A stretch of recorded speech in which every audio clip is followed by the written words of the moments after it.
True mental toughness is the ability to keep taking action when all hope seems lost. Welcome to the Millionaire Woman Show, where we'll be discussing leadership, business, human potential, inspiring you to live rich from the inside out. Unlock your creativity, stretch out of your comfort zone, break through your barriers, take inspired action, and achieve epic results. Now here's your host, three-time best-selling author, speaker, and certified executive coach, Debra Kasowski. Hello, everyone, and welcome to another episode of the Millionaire Woman Show, where we bring you the most incredible guests from around the globe to talk about principles of leadership, business, and human potential.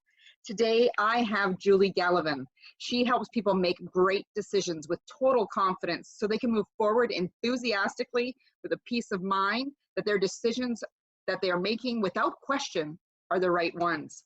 She worked with college students, mid-career professionals, business leaders alike to transform uncertainty and eliminate second guessing so they act with focus, creativity, and high performance.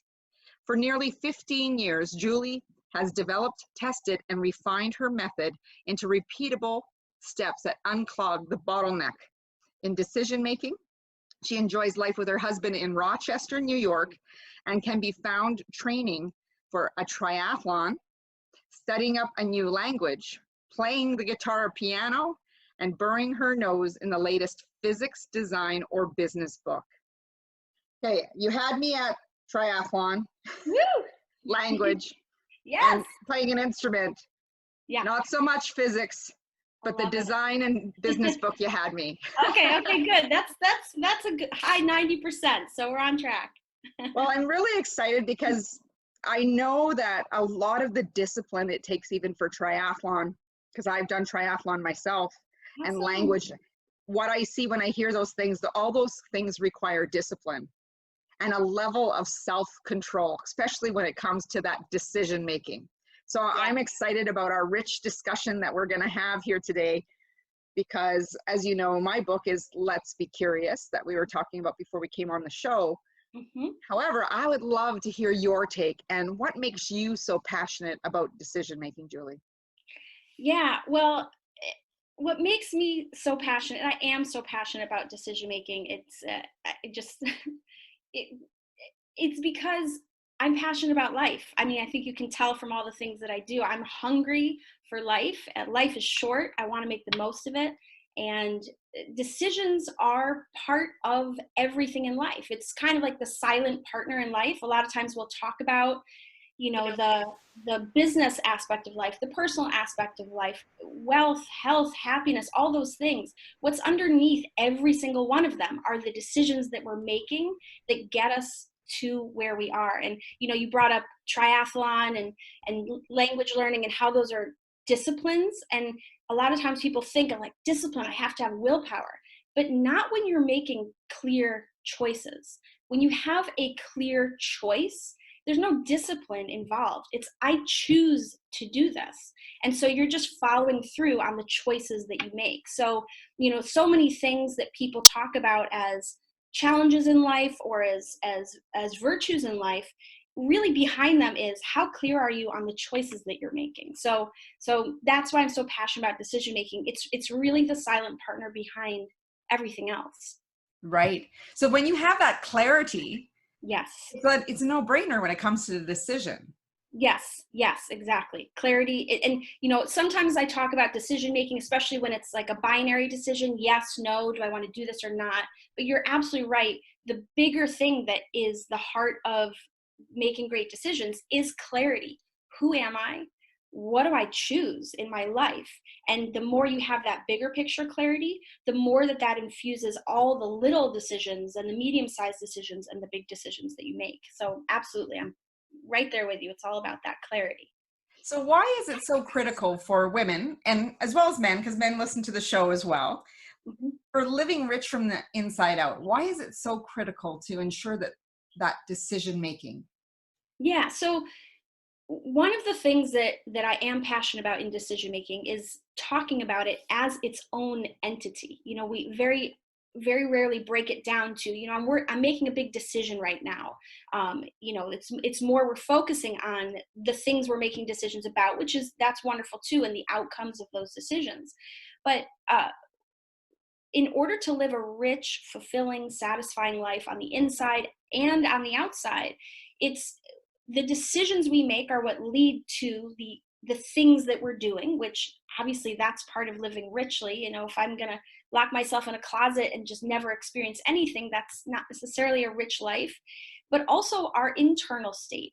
How happy are you with the decisions you're making? How much meaning are you deriving in your life? How much fulfillment are you having? So much of that, and I would argue to some degree, all of that comes down to how confident are you that the decisions that you're making are the right ones for you, so that you can totally unleash what's inside of you, your passion, your creativity, and dive wholeheartedly into the decisions you're making. So it really is, to me, the cornerstone of that richness and that meaning, both in terms of the external, what you're choosing, and the internal, how you feel about what you're choosing and how you show up to what you're choosing. All right. You said wholeheartedly, so I'm going to jump in there. Okay. Why do you think it is that people get so stuck in their head versus into their heart when they're making a decision? Oh gosh, I love this question. Okay. So where to begin? So this gets into some of my thoughts about what makes decision making so challenging. See, so we're decision-making machines. That's what we are. We're living, breathing decision-making machines. We're wired to make decisions. We make millions of them every day. And we live in a modern world where, fortunately, in a lot of ways, the options are endless. I mean, if you can dream it, you can be it. If you can think it up, you can do it. That's wonderful. But it also creates a bottleneck in that natural decision-making process. Way, way back in the day, if I have to make the decision whether or not to run from that tiger that's chasing me, it's a pretty easy decision to make. You get up and you run for your life.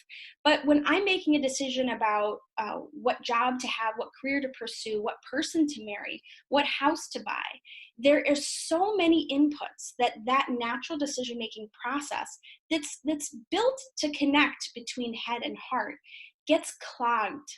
There's too many inputs. And so it starts in a way kind of malfunctioning, and all of these other internal mechanisms come in to kind of protect ourselves from that overwhelm. And in that process, that connection between head and heart can get shut down. So a lot of what I do is I'm happy to say successfully, methodically break down the decisions in our modern life to things that are digestible to that natural decision-making process. And once it's down to a degree that's a digestible degree, it opens that pathway up again, where our mind does what it does well, which is analysis, and our heart does what it does well, which is actually process massive amounts of information, just infinite amounts, from things that are true to us in our spirit, our soul, in our core of our beings, to factors externally. So we unclog that, where now those two parts are working together versus being overwhelmed and cut off from each other. Very interesting. Very interesting. But, I like to joke around with people. They'll say, oh, I can't remember that. I'm like, yes, you can, because it's just filed. It's just a matter of retrieval. Yes. And if I had something that triggered you, you'd be able to recall it. Yes, exactly. So much of it is actually about, we don't think of these, things like anxiety or doubt or second guessing as issues of organization, but I love how you said it's filed in there. It really is how our thoughts are organized that impacts and generates all of those feelings and those capacities, like the ability to remember something. I say the same thing to people. If it's all inside of you, it really is. Mm-hmm. You just have to be able to access it. And that has to do with how you organize your thoughts. So that's a lot of what I focus on helping people do. Yeah. And the term, you have a memory like an elephant. It's just being able to recall information for a longer period of time. Mm-hmm. And I know people are saying, Deb, I wish your memory wasn't so good. My husband says that every once in a while. It's like, good. Oh, I forgot you remember everything. Sure. It's like, I've got to start telling you things because you remember them. Yeah, exactly. There'll be sticky notes all over the house. Yeah, yeah. Yeah. All right. So what makes decision making so challenging? I know we talked a little bit about the anxiety where that doubt comes in. Yeah, so What- it's really similar to what I was just talking about, where you know, in our modern life, we have so many options, which is wonderful. And actually, I read an article recently that I thought was fascinating and right in line with everything that I focus on, which is that some therapists were reporting on what were the most commonly reported challenges for millennials. And, you know, they expected it, you know, millennials can kind of get a bad rap for being, you know, all about, you know, things have to be perfect for them. And so they expected those to be the things, to be the result in this study.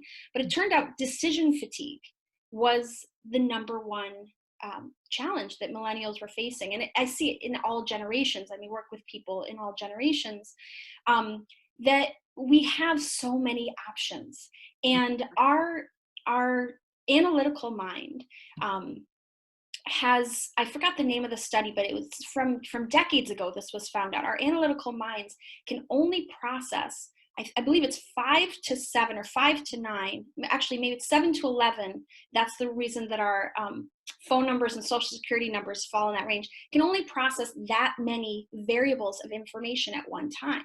Think about that, 7 to 11 variables. How many variables are involved in the simplest decision you make? Which cereal to buy? Well, you know, what ingredients are in it, and what's the price? And, you know, am I allergic to this? And there's a whole aisle there, you know, so decision making is challenging because we have so many options, and it's not what our minds were built to process. And so all these types of things can come from that clog, the anxiety, self-doubt, or even people who, sometimes I'll talk with people and they'll say, oh, I don't need help with making great decisions. I'm really good with decision making. And then before long, they start talking to me about all these decisions that they regret, or things that they're not happy with in their life, or not happy with in their business. And they don't even realize those are decision issues. A lot of the things that you're dealing with are issues in how you're making your decision.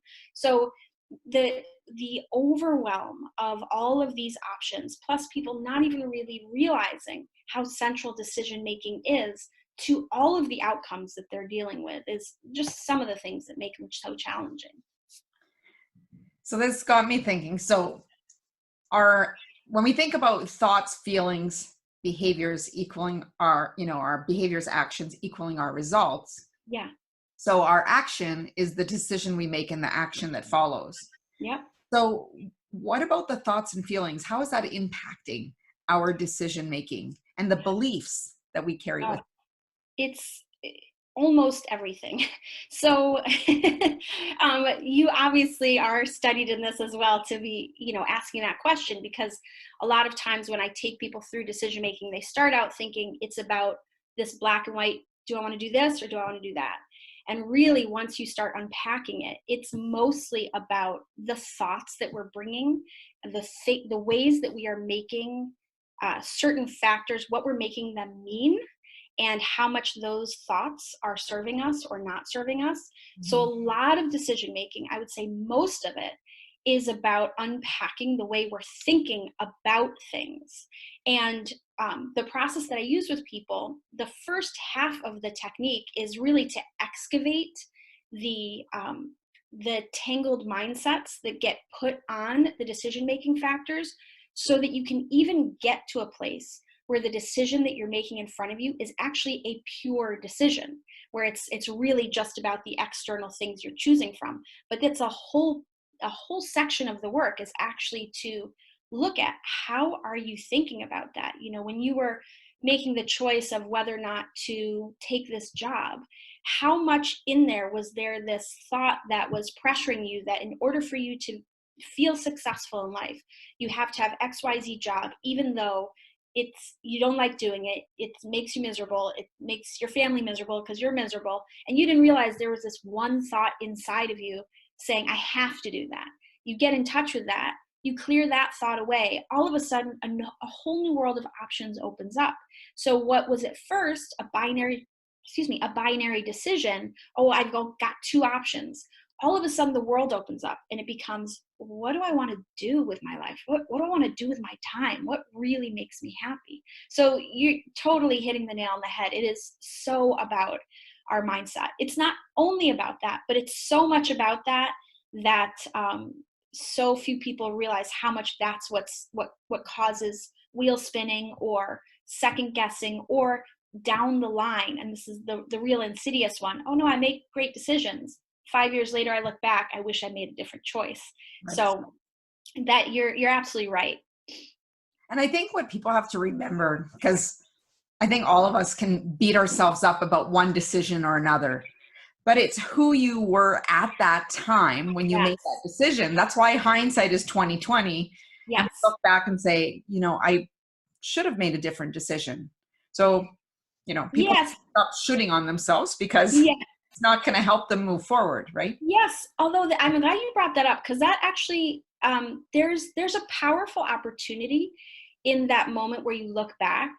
And yes, it's good. We don't want people to say, I should have, but there actually is a piece of self when somebody looks back and has a regret, I should have made that different decision. There's actually an opportunity in the present moment. There's two tremendous opportunities. One is you have the opportunity to learn from that decision. What did I do then? Based on what information I had, I made the best decision I could at the time. Or maybe you feel you didn't. I'll come back to that. But there's something you can learn from that will maximize the decisions you make going forward. If you just focus on, oh, I should have done something different, you're not putting your focus into what can I gain from that, so that in 5 years from now, I look back to this moment and I'm like, yeah, but that time I nailed it. I learned my lesson and I made a better choice. But there's another piece that's really key. When we're hung up on a decision we made in the past, and this gets a little obtuse, but I think it's worth driving home since you bring it up. There's a piece of who we are that looks at a decision we made and feels an incongruence. Mm-hmm. And so that incongruence is with us in the present. People say, oh, stop focusing on the past. You're not focusing on the past. You're actually in the present, feeling a piece of yourself incongruent with a choice you made in the past. If you want to come to peace with a choice in the past, this is very subtle, it actually serves you to look at that moment and re-choose. People are like, well, I can't change the past. You can't change what you chose in the external in the past, but you can change what you identify with. So maybe I made this choice to, stay with this person 2 years longer than I knew I wanted to be with them, and I'm beating myself up over it. If I say, okay, where's the moment that I knew it was right for me to leave and I didn't leave? And you go back to that moment, you say, you know what? I chose to stay with them, but my true choice, even though it's not what I did, what I choose that I did is I left at that moment. And a lot of times people are like, oh, I don't want to get into regret. This is not about regret or wishing. It's about owning that piece of who you are. When you reclaim, you know what, this is the choice now with hindsight that I choose that I made. That piece of yourself will start to feel congruent again. And it brings peace of mind. Now the past, what you actually chose, will disappear because you've reclaimed the piece of yourself that you felt disconnected from by this choice that you were cycling on. So I'm really glad you brought that up. It's not something I talk about that with people in the one-on-one work I do, but it's a big thing. People carry those burdens and you really need to free yourself. And a lot of times people try and free themselves by just forget it, just get over it. Mm-hmm. But rather than doing that, say, okay, what do I really choose I did? That's who I am. Because it's that connection with yourself that is what brings the peace. And I think that's where, when we hear about people having those deep regrets in their life, is that they've taken that time to look at those decisions, accept them for what they are, because they are in the past. Yep. But choosing, like you said, how am I going to identify with that? Yes. And how am I going to move forward in this moment with that congruency? So I love how you summed that up.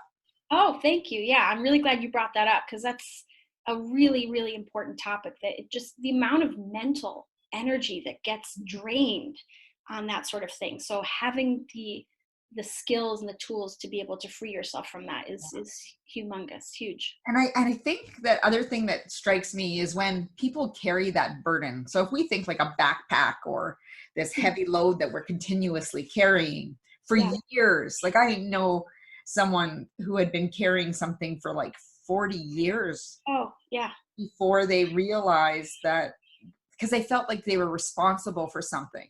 Yeah. Yeah. And based on that decision, they realized that no matter if they've done that or something else, the outcomes were not in their control. Mm-hmm. They felt like, for example, if I buy someone a vehicle and they get in an accident, they took that accident was their fault because they bought the car, right? Oh my gosh. So what a burden to carry for 40 years. Yeah. Yeah. Yep. So if we can get people looking at some of those regrets or decisions that they didn't feel good about, yeah, to a place of acceptance, imagine what your ongoing decisions would be like if you didn't carry the burden already with you. Exactly. That's so key. And you bring up a really important, I think, nuanced point. Like sometimes when I'm working with people, and, a lot of times, obviously, I have a decision in front of me to make. But sometimes when people come to me with some kind of burden or angst, we actually work on making a decision about something that happened in the past. Because when you can clear the way that you frame a decision you made in the past, you can do that in the present. So just like you said, if that person in that example looks at that decision free and clear and recognizes, okay, I made a decision to buy them a car, which is just about the decision to buy someone a car, and I can't control what happens as a result of that. Once they bring thoughtfulness to that and can their mind, when they break it down and really look at it, their mind will go, wait a second, I couldn't have foreseen that. I certainly didn't cause that.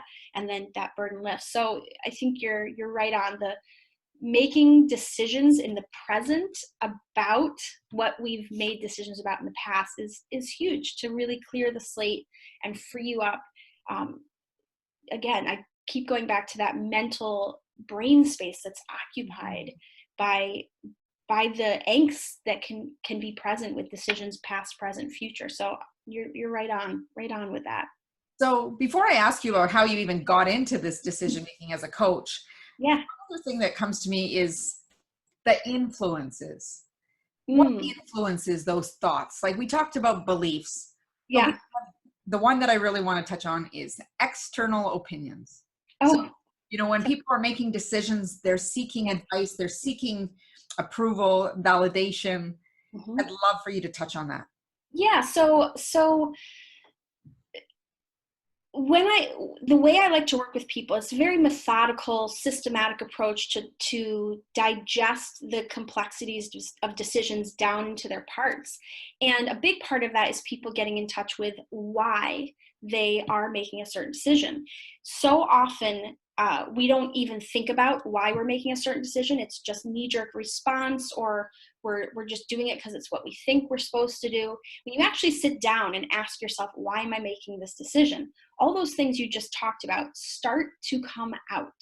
And when you look at them on paper, when you hear them reflected back to you, you feel that dissonance of, wait a second, that's actually not a good reason for me to make this decision, and forces you to really look at that. Oh, okay, I'm looking for so-and-so's approval. If you really sit with yourself and say, is that a good reason to make this decision? No matter what has come to you through life, we all have this internal resonance mechanism, and you can just feel that's not the reason to make choices about my life.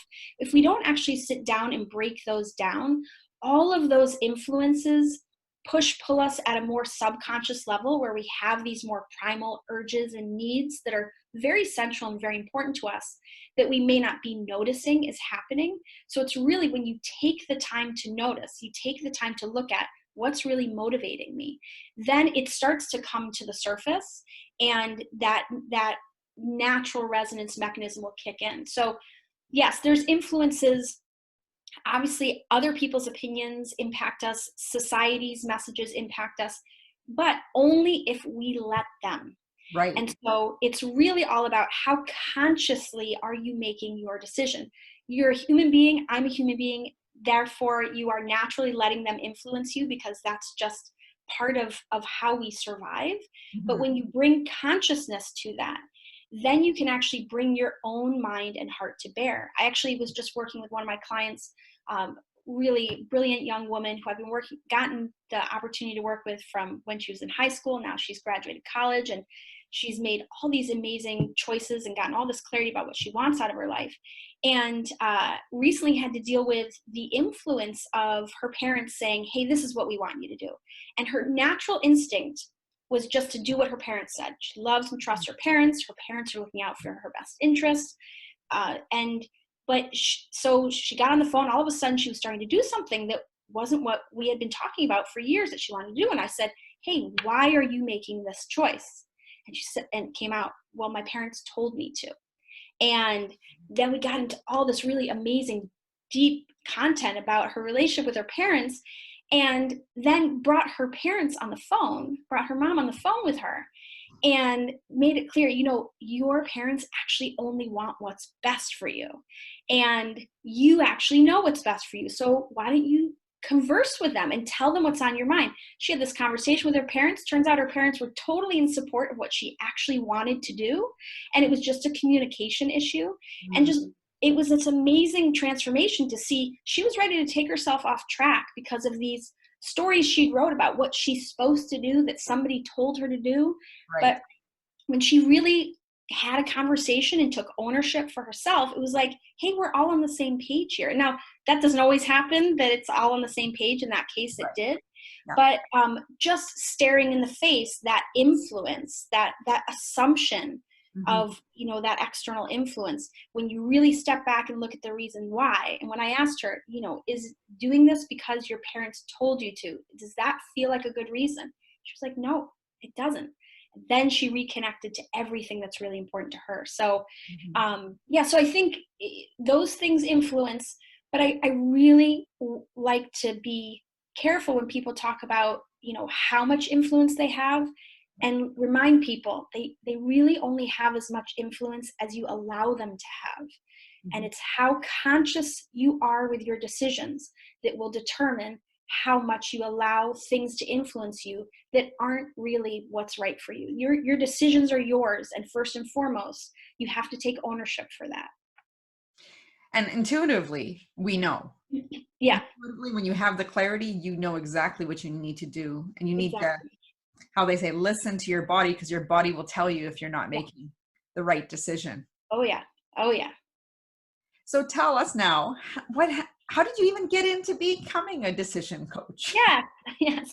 So I only fairly recently started referring to myself as a decision coach. I've been coaching for almost 15 years. And the reason I started honing in on that, and really now going forward and focusing on that almost exclusively, is because I realized this is mostly what I'm helping people with. It's what I'm most passionate about. And it's also what I've developed the most technique around. And the reason for that, sometimes people think, oh, you help people make great decisions, you must naturally just always be making great decisions. It's like, no, that's not the case.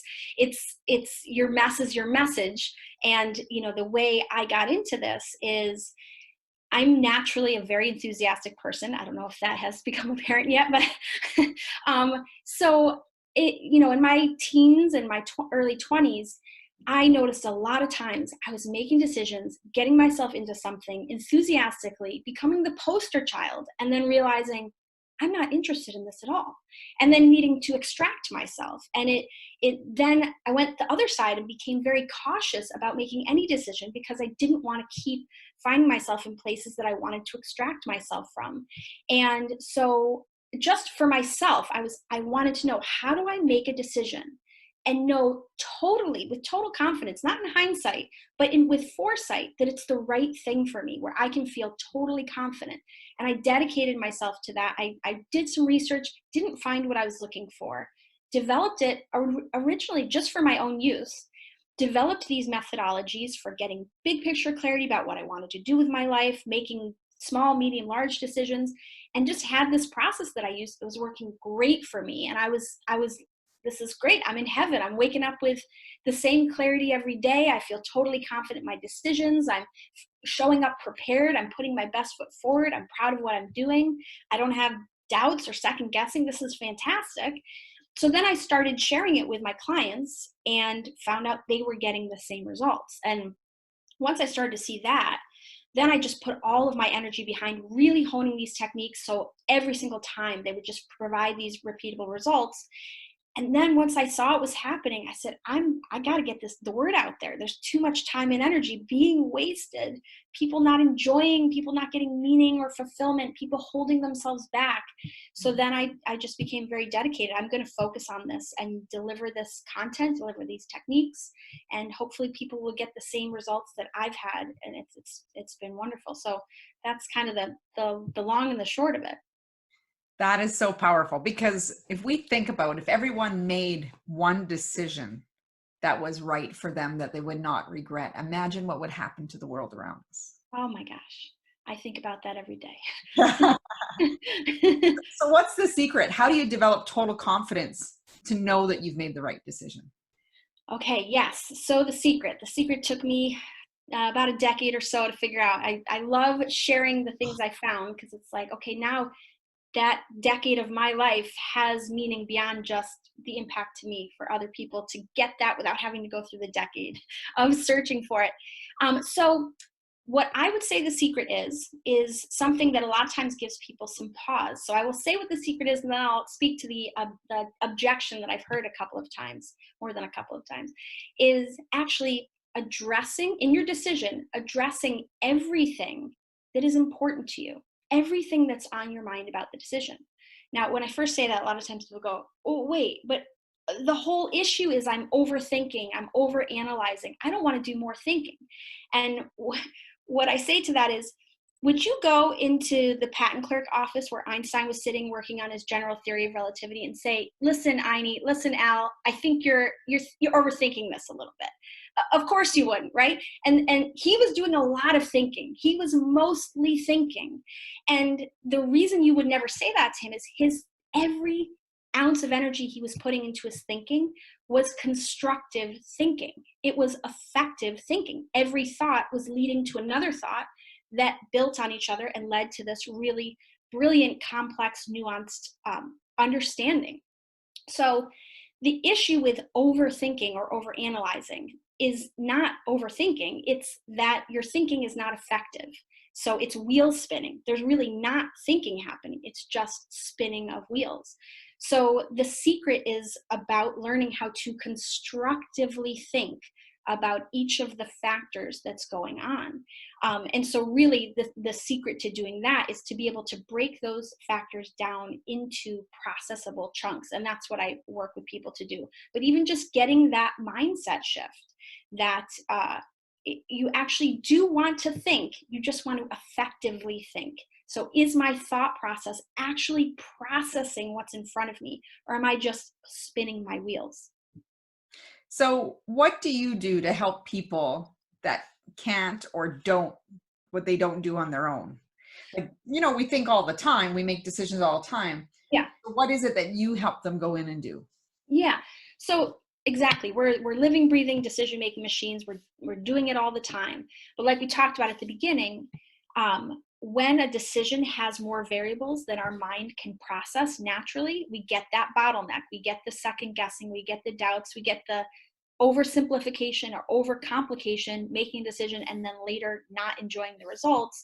So I help people with the decisions that have those more variables than they can process. So if you're sitting here and say, hey, I got to go to the bathroom, we don't have to talk about that decision. You just get up and go.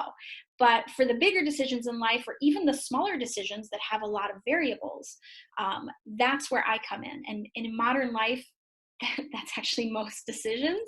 So what I help people do is break down that decision-making process into digestible chunks so that our mind that can focus on 7 to 11 variables at once has a chunk in front of it that it can fully process so that, like we just talked about, it can effectively think about each nugget. So I help people know how to break that down. And then once I kind of guide them into that nice 7 to 11 variables worth of things to think about, their natural process will kick in. And then we'll move to the next, and then we'll kick in, and then they come out on the other side and they've got this total confidence decision. Yes. I'm just laughing to myself because I grew up on a farm outside of a small town. So like 655 people was this town. And of course the options were narrowed, very narrowed of what was available. And then you know, move to university and you all of a sudden are faced with all these choices, and how much simpler those decisions were before because there wasn't so many variables. Exactly. It's like, on the one hand, having less variables can feel stifling because we don't necessarily have the avenues to express all the nuances of who we are and what we're interested in, what we're capable to do. And then on the flip side, you open up all those options. It's wonderful. You can express anything that's in you, can be expressed some way, but you have to be able to navigate that. Yeah, that's great that you had that experience to see the difference between those two. Because I think a lot of people, if they don't have that, you know, more simple environment and then go into a more complex one, they don't notice why they're feeling so overwhelmed, because it's just the air they breathe. Yeah. So that's neat that you had that opportunity to see the difference, although I'm sure it was also very overwhelming. It makes me think that I think we're just going to coin a new phrase today. Life is simple until we have to make a decision. Ooh, I love it. DM. That's awesome. Oh, there we go. Yeah. So what can our audience do today? All our listeners, people viewing on YouTube, what can they do today to become a better decision maker? So I would break that down into 2 different categories. The first is a mindset thing. So your decisions are your decisions. And so often we feel like things are happening to us, or feel like somebody made a decision for us, or we have to do this, or we can't do this, or I don't have a choice, you know, all those sorts of things, or we just go with the flow and just do what's in front of us, which there's nothing inherently wrong with those things. But if you want to get the most out of life, it starts with, my decisions are my decisions. And when you really take that ownership, that the decisions you make, everything that you're putting yourself into is coming from you. They're your decisions. Yes, you have external things to navigate, and you may have some really challenging external circumstances to navigate. So you may have even traumatic, you know, external circumstances to navigate. But what you do in response, how you navigate what's in front of you, those decisions are yours. So that mindset shift is one thing I would say. Next thing I would say that's also a mindset shift, and it's happening if they're even listening or watching us right now, is starting to think of decision making as a thing to do, because we're so often focused on the things we're making decisions about, which is great, but we don't necessarily say, okay, how am I making this decision? Oh, decision making is something I'm doing. It's a process. There are different ways to approach it. So that mindset shift of actually starting to pay attention to how you're making your decisions is another mindset shift. Now, in terms of tactical, I'll give some of the tips. A lot of people go to pros and cons. It's tried and true. I understand that. You know, Charles Darwin famously had a pros and cons list about whether or not to marry his beloved, which he ultimately married her, I believe. So I understand it has a history, but I am definitely a bit on a mission to replace the pros and cons list with the. So if you have a decision in front of you that's worthy of thoughtful attention, I would propose that you first write down at the top of a page what decision you're leaning towards. Say you have a job offer. You say, I'm leaning towards taking this job, so I choose to take this job. Then write down why. What are your reasons why? This is what we talked about before, where you can't really look at what's influencing you until you look at what's motivating you in your decision. Then write down your reasons why not. What are the things causing conflict that make you go push-pull? And then this third category, which is where the magic happens. I mean, all three categories are important. The third category is thoughts and things to address in order to feel great about the way you implement your decision. So if I'm thinking of taking this job, maybe one thing on my mind is, do I feel really prepared for starting this new position? What do I need to do to feel comfortable with my new colleagues? So on and so forth. There could be all these different things. These are the things keeping you up at night. These are the things that subconsciously make you hold back and make you go, well, I can't because, or should I, or shouldn't I? But when you actually list them out, you will start to realize, I'm an intelligent person. I'm a problem-solving person. I can generate solutions. And all of these things that were holding you back and causing you pause are all addressable. They're all addressable. And so when you start to think of your decisions in terms of whys, why nots, and things to address, just that shift rather than pros and cons, because pros and cons do not connect you to what's important to you. Sometimes they do. In some levels of decisions, they can help loosen things up. But in general, why? That's about what motivates you. Why not? That's also about what motivates you. And thoughts and things to address are about what's important to you. So that would be what I would say that people can do today. Start thinking differently about how you're evaluating your decisions. And it'll be amazing what just starts to naturally loosen up. Like we talked about at the beginning, that link between head and heart, they'll start to work together again. Mm-hmm. So what's the cost of not making a good decision or being stuck in, not feeling confident in the decisions you've already made?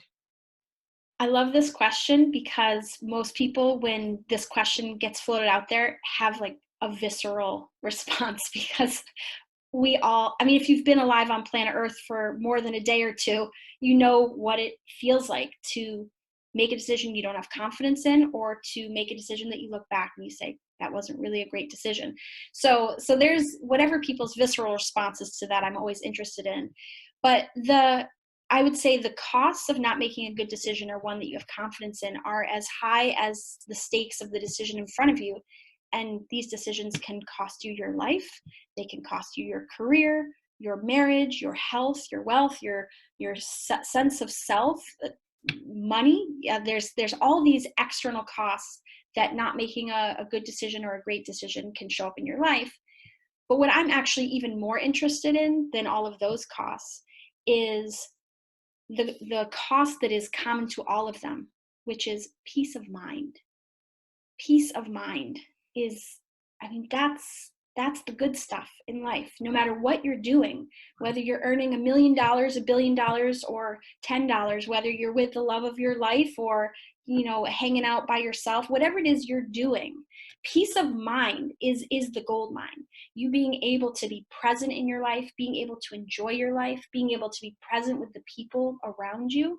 And when your mental energy is caught on that wheel, or second guessing, or feeling not fulfilled, you don't have that peace of mind, which is the gold of life. And life is short. We don't have time to waste it on things, tangling our mind up in things that are not where they need to be. So to me, that's why, going back to that first question, why I'm so passionate about this, making decisions you feel great about, making total confidence decisions gives you peace of mind. And that's the great equalizer. It's what we all want.